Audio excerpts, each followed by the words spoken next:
हरिपुर में एक छोटे से गांव में भोला नाम का एक आदमी रहता था। भोला बहुत कंजूस था। वो कोई भी पैसा ऐसे ही नहीं खर्च करना चाहता था। उसकी ये हरकत की वजह से उसकी पत्नी गिरजा बहुत परेशान रहती थी। भोला एक बड़े घर का था, पर फिर भी वो लोग गरीबों की तरह ही रहते थे। एक दिन भोला अपने घर के बाहर खड़ा था, तभी एक लड़का उसके पास आता है। भोला जी, आप ही है ना? आपने 3 महीने से बिजली का बिल नहीं जमा किया है। बिजली का बिल बढ़ गया तो आपकी लाइट काट दी जाएगी। बिजली का बिल जमा कर दीजिए। पर मैं तो इतनी बिजली इस्तेमाल नहीं करता, तो मेरा इतना ज़्यादा बिल कैसे आ सकता है? अरे तुम कैसे इंसान हो? बिजली कौन नहीं इस्तेमाल करता? तुम्हारा 3 महीने का 10,000 का बिल आया है। ठीक है, आप जाइए, मेरी बिजली मत काटिएगा। मैं इस बार जमा कर दूंगा, पर आगे से मैं नहीं दूंगा। भोला ने ये कहकर उस बिजली विभाग वाले को भगा दिया और भोला सोचने लगा, मैं तो इतनी बिजली इस्तेमाल नहीं करता। इसका मतलब गिरजा ही दिन भर एसी खोले रहती है।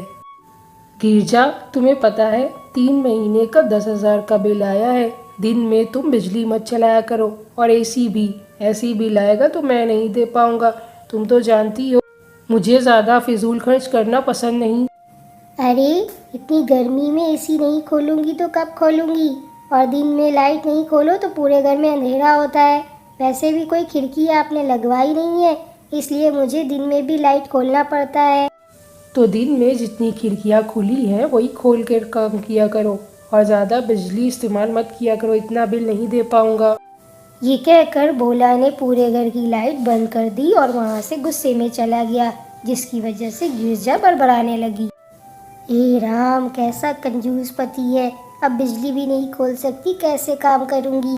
अब जब भी भोला दिन में लाइट जली हुई देखता तो उसे बंद कर देता, जिससे गिरजा को बहुत गुस्सा आता, पर वो अपनी पति से कुछ नहीं बोलती।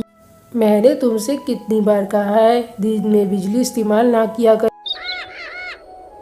ऐसे ही कुछ दिन बीत जाते हैं। फिर गिरजा की बहन की शादी आती है। आप तो बिना दूध की चाय पीते, कंजूसी में दूध भी डलवा लिया करिए। गिरजा, चाय तो चाय होती है। चाहे दूध की पियो चाहे बिना दूध की, उससे क्या फ़र्क पड़ता है? तुम बताओ, तुम्हें कोई काम था क्या? हाँ, 2 दिन बाद छोटी की शादी है। मुझे कुछ कपड़े चाहिए, मुझे शादी में पहनना है। मैं ये पुरानी साड़ी पहन पहन कर थक गई हूँ। कोई बात नहीं गिरजा, तुम्हारी पुरानी साड़ी में ही तुम अच्छी लगती हो। और ज़्यादा फिजूल खर्च मत किया करो। जब तक कि ये सही है, इसी में पहनकर सारे काम निपटाओ। अभी मैं तुम्हें कोई कपड़े नहीं दिलाऊंगा। हाय हाय, कितने दिनों बाद मैंने आपसे एक साड़ी मांगी, आपने उसके लिए भी मना कर दिया। मुझे पता था आप मना करेंगे, पर मैं अब इन्हीं कपड़ों में जाऊंगी ताकि आपकी भी बेइज्जती हो। ये कहकर गिरजा गुस्से में वहाँ से चली जाती है, पर भोला पर कोई असर नहीं पड़ता। उसे जो कहना था उसने वो कह दिया था। ऐसे ही 2 दिन बीत जाते हैं और फिर गिरजा की बहन की शादी आ जाती है। गिरजा की माँ उसे देखकर बहुत खुश होती है। अरे वाह, आ गई मेरी बेटी। इतने दिनों बाद आई है। और भोला क्यों नहीं आया? उसे तू क्यों अपने साथ लेकर नहीं आई? माँ, कोई बात नहीं है, भोला जी को कुछ काम था इसलिए वो नहीं आए। माँ, तुमने मेरी शादी इतने कंजूस आदमी से क्यों करवाई? 3 साल हो गए शादी को, एक साड़ी आज मांगी वो भी नहीं दी। बेटा, भोला कंजूस ज़रूर है, पर वो एक अच्छा इंसान है। किसी न किसी दिन उसे अपनी गलती का एहसास होगा और वो बिल्कुल अच्छा हो जाएगा। तो इतनी चिंता मत किया कर। गिरजा और उसकी माँ बातें ही कर रहे होते हैं कि तभी वहाँ पर गिरजा की छोटी बहन आती है और वो कहती है, दीदी, आज के दिन तो नई साड़ी पहन लेती, मेरी शादी है। मेरे ससुराल वाले क्या कहेंगे कि आपके पास कपड़े नहीं हैं। गिरजा को ये सुनकर बहुत बुरा लगता है, पर वो कुछ नहीं कहती। जैसे तैसे गिरजा शादी निपटाती है और वहाँ से निकल जाती है। गिरजा रास्ते भर उदास होती चली जाती है। पर उसे अब अपने पति पर गुस्सा नहीं आ रहा था। वो सोच रही थी क्या नए कपड़े पहनने से ही इज्जत होती है। ऐसे ही कुछ दिन बीत जाते हैं। एक दिन गिरजा घर का काम कर रही होती है कि तभी उसे चक्कर आ जाता है और वो नीचे गिर जाती है। जब भोला घर पे आता है तो वो देखता है कि गिरजा ज़मीन पे गिरी पड़ी है। वो उसे उठाने की बहुत कोशिश करता है पर गिरजा नहीं उठती क्योंकि गिरजा बेहोश हो गई थी।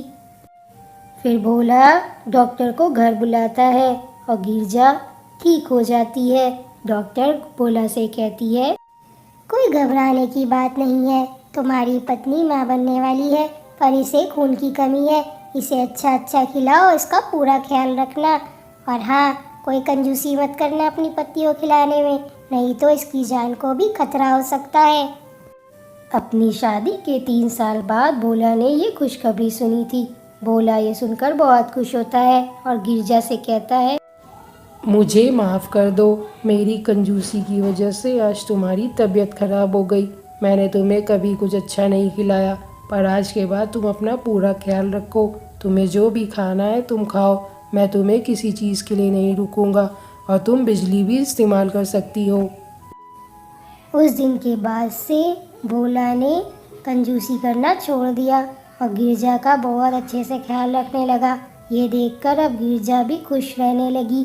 कुछ दिनों के बाद गिरजा ने एक बहुत ही प्यारे बच्चे को जन्म दिया और ये देखकर भोला और गिरजा बहुत खुश हुए और खुशी खुशी रहने लगे। अब तो भोला ने अपनी कंजूसी भी छोड़ दी थी।